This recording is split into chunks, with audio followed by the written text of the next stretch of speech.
Nah, setelah orang Quraisy tadi sepakat untuk berangkat, di antara mereka ada yang mengingatkan permusuhan mereka dengan Bani Bakr. Mereka khawatir Bani Bakr itu akan membuat berkhianat kepada mereka, kepada orang Quraisy, sehingga mereka bisa terjepit di antara dua kobaran api. Muncullah iblis yang bernama Suraqah bin Malik bin Jutsum al-Mudliji. Ada tulisan iblis. Bukan, ada tulisan iblis. Jadi Suraqah ini kalau sudah dibilang iblis tuh berarti sifatnya seperti iblis, Mas. Maksudnya dia adalah yang Suraqah ini pemimpin Bani Kinanah dan berkata kepada mereka, "Akulah yang akan menjamin bagi kalian. Andaikan Bani Kinanah memukul kalian dari belakang yang dapat merugikan kalian." Jadi kalau Bani Kinanah itu berbalik arah ikut mendukung kaum muslimin, maka kata Suraqah, aku yang menjaminnya, itu tidak akan mungkin terjadi. Mereka akan mendukung Rasulullah, kayak gitu ya, kaum muslim ya. Nah, setelah persiapan dianggap selesai, mereka pun berangkat meninggalkan tempat mereka. Sikap orang-orang kafir ini sudah ada dalam Quran surat Al-Anfal ayat 47.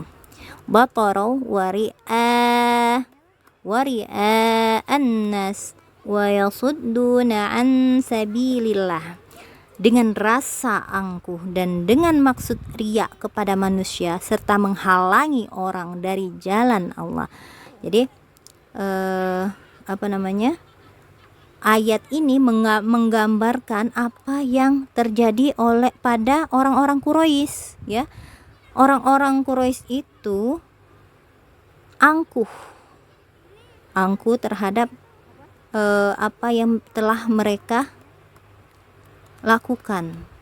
Kemudian mereka memamerkan apa yang mereka miliki, termasuk pasukannya, jumlahnya yang banyak, kemudian ontahnya ada, baju besi ada, kemudian kudanya yang banyak. Mereka memamerkan itu kepada kaum muslim.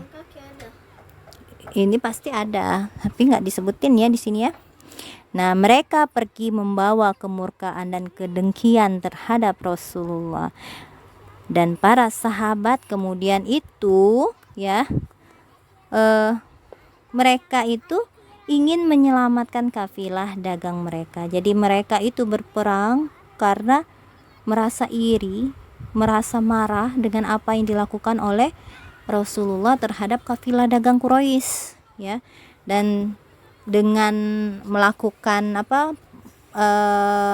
perjalanan dengan membawa beberapa persiapan tadi, mereka merasa sudah hebat kayak gitu ya. Mereka bergerak cepat lurus ke arah utara menuju Badar. Di sana mereka melewati jalur Usfan, Qadid dan Al-Juhfah. Di sana datanglah surat dari Abu Sufyan. Isinya, sesungguhnya kalian keluar hanya untuk menyelamatkan kafilah dagang orang-orang kalian dan harta benda kalian.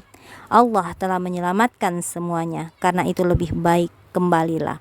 Nah, Abu Sufyan itu sebenarnya ingin jangan banyak-banyak. Ini dibawanya semua 1.300 tadi, kecuali Bani Adi yang tidak mau. Makanya Abu Sufyan itu kalian itu cuman untuk menyelamatkan kafilah dagang aja, harta benda kalian, gak lebih dari itu, kata Abu Sufyan ya.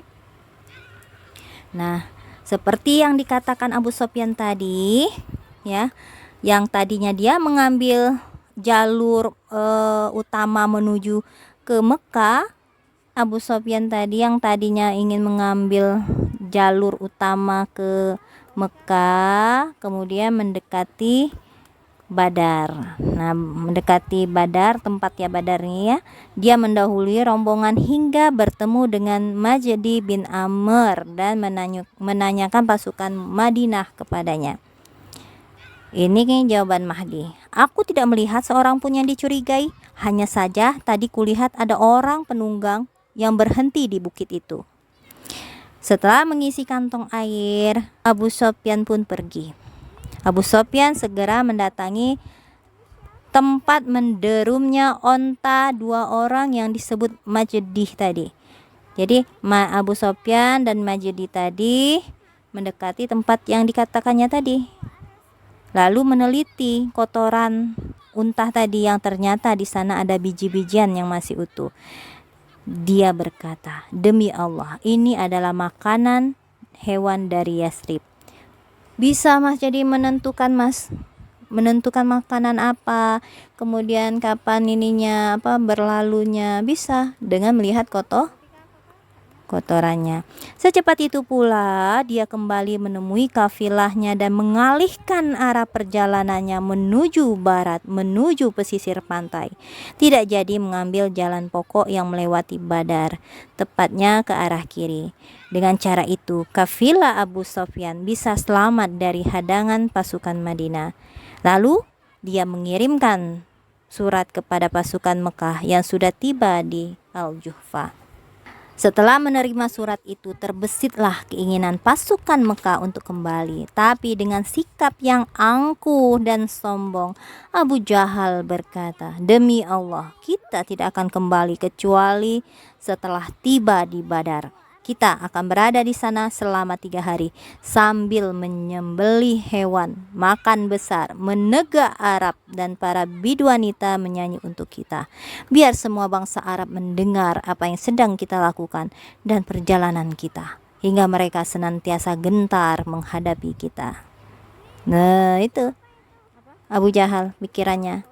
Dan sebenarnya Al-Akhnas bin Syarik sudah menyarankan kepada Abu Jahal untuk kembali saja. Namun banyak di antara orang-orang kafir Quraisy ini tidak mau mendengarkan apa yang disarankan Al-Akhnas, dan dia pun kembali bersama Bani Zuhra. Jadi Al-Akhnas tadi kembali dengan Bani Zuhra ke Mekah, sehingga tak seorang pun dari Bani Zuhra yang ikut dalam peperangan. Namun mereka, jumlah Bani Zuhra tadi ada 300 orang. Jadi tinggal 1000 ya Mas ya. Di kemudian hari, Bani Zuhra ini sangat salut dengan ketajaman pemikiran Al-Ahnas, hingga dia semakin disegani. Salut itu sangat hormat, sangat bangga, sangat takjub. Itu ya. Sebenarnya Bani Hashim juga ingin kembali, namun Abu Jahal memaksa mereka. Janganlah gara-gara peperangan ini membuat kita terpecah hingga kita pulang nanti. Maka pasukan Mekah dengan kekuatan 1000 orang melanjutkan perjalanan menuju Badar. Mereka terus berjalan hingga mendekati Badar dan bersembunyi di balik bukit pasir di pinggiran Wadi Badar.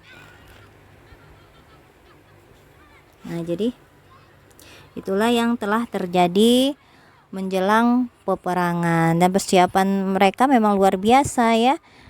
Tapi Allah juga sudah membantu kaum muslimin.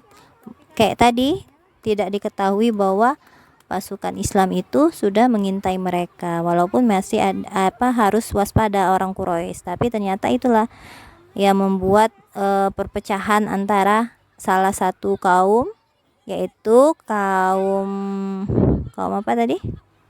Bani Zuhra ya, dari Al-Ahnas tadi kembali ke Mekah kayak gitu ya, nggak jadi peperang.